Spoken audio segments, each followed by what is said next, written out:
semuanya, Assalamualaikum warahmatullahi wabarakatuh. Kami dari kelompok hukum persaingan usaha hari ini kami akan menjabarkan terkait dengan materi persaingan usaha. Di sini ada saya Ilham Aditya dengan NPM 22 Akbar dengan NPM 2212011569 dari Mas Yofikal Givari NPM 2252011165. Romi Angelika NPM 2212011774. Dela Karos Bakti dengan NPM 2212011747. Baik, selanjutnya kita akan masuk ke materi yang akan kita terangkan hari ini. Ada dari Akmal dulu, boleh silakan. Oke, sebelumnya kalian di sini tahu nggak sih kalau misalkan konsep persaingan usaha itu terbagi menjadi dua? Itu yang pertama ada konsep persaingan usaha sama konsep persaingan usaha tidak sehat. Nah, kalau misalkan konsep persaingan usaha itu kan dia lebih ke kondisi yang dimana para pelaku usaha itu seperti kayak perusahaan, pedagang, penyedia jasa dan lain-lain itu mereka bersaing untuk menarik konsumen dengan cara menawarkan produk mereka.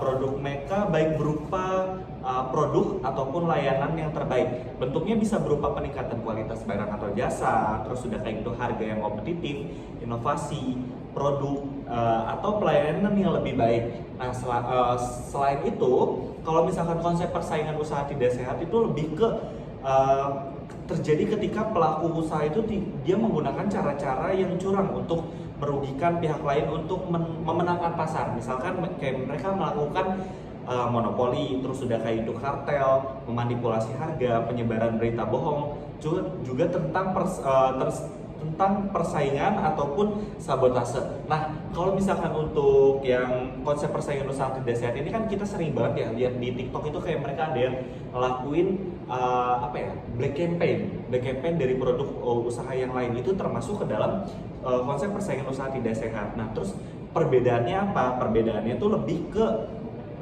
cara sama tujuan mereka untuk berkembang. Kalau misalkan untuk persaingan usaha kan itu mereka berkembang ya. Kalau misalkan yang tidak sehat itu mereka malah justru menghambat dari persaingan usaha itu sendiri. Kalau dari kalian ada yang lain? Oke, saya mau melanjutkan ini dari materi yang disampaikan oleh Akmal tadi terkait dengan persaingan usaha yang tidak sehat. Jadi dalam Undang-Undang Nomor 5 Tahun 1999 tentang larangan praktik monopoli dan juga persaingan usaha tidak sehat, itu tuh sebenarnya ada 3 ruang lingkup larangan yang tidak diperbolehkan di dalam persaingan usaha.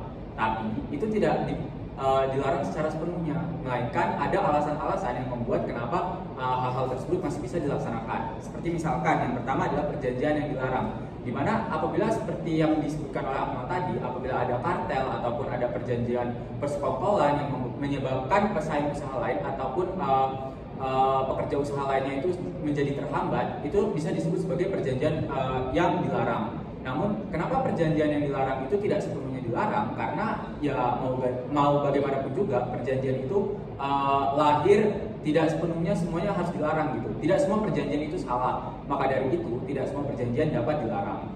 Lalu yang selanjutnya ada kegiatan yang dilarang. Misalkan seperti tadi yang disebutkan oleh Akmal terkait dengan monopoli.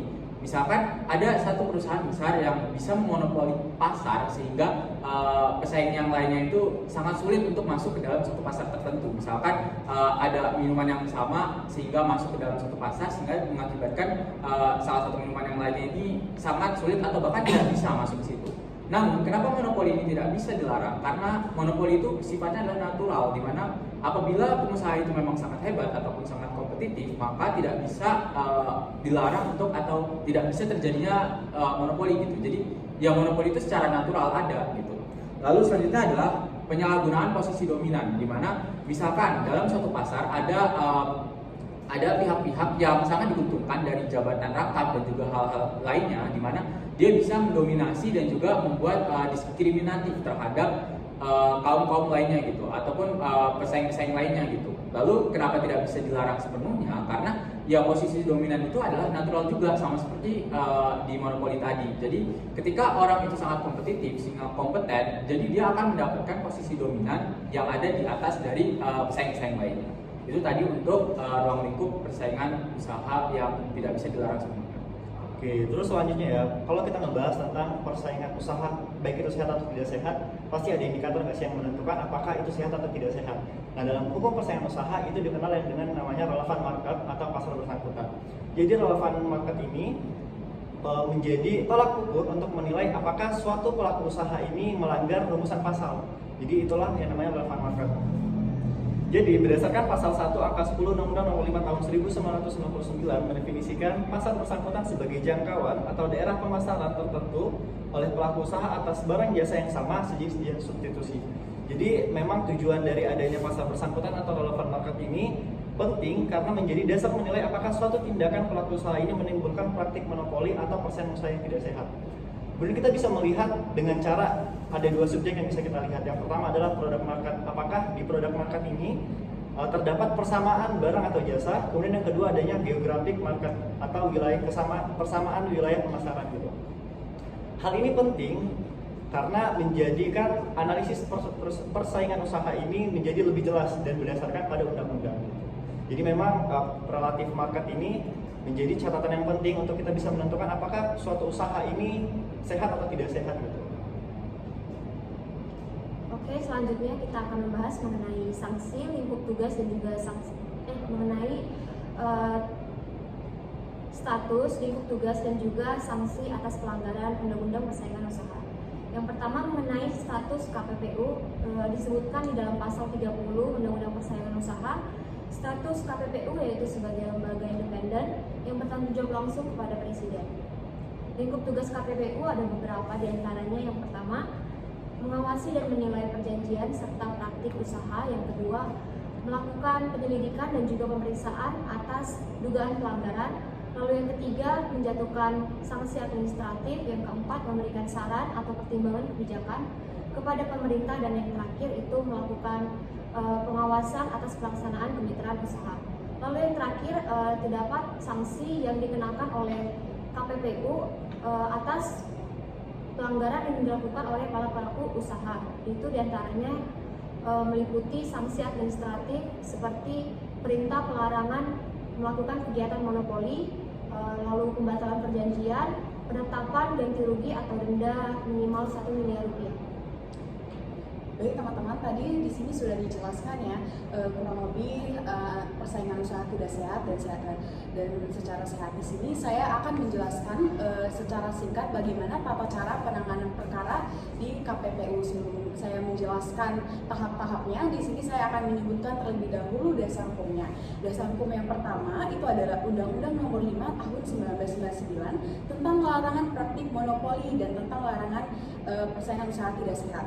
Yang kedua ada PP Nomor 57 Tahun 2010 tentang penggabungan atau peleburan badan usaha pengambilan saham yang dapat mengakibatkan monopoli. Yang ketiga ada Kepres Nomor 75 Tahun 1999 tentang Komisi Pengawasan Persaingan Usaha. Dan yang terakhir ada KPPU Nomor 2 Tahun 2023. Jadi tahapan yang pertama dari tata cara penanganan perkara di KPPU itu ada inisiatif atau laporan, yaitu setiap laporan akan dilakukan klarifikasi atas identitas, kewenangan, dan dugaan pelanggaran inisiatif yang berasal dari penelitian inisiatif tersebut. Dan selanjutnya ada penyelidikan, yaitu penyelidikan ditunjukkan untuk mencari minimal 2 alat bukti dengan dugaan pasal yang jelas dari terlapor. Hasil penyelidikan akan dilakukan pemberkasan untuk memeriksa alat bukti yang diberikan. Dan tahap selanjutnya itu ada pemeriksaan pendahuluan, yaitu ditunjukkan untuk mendengarkan LDP oleh investigator dan tanggapan terlapor atas LDP.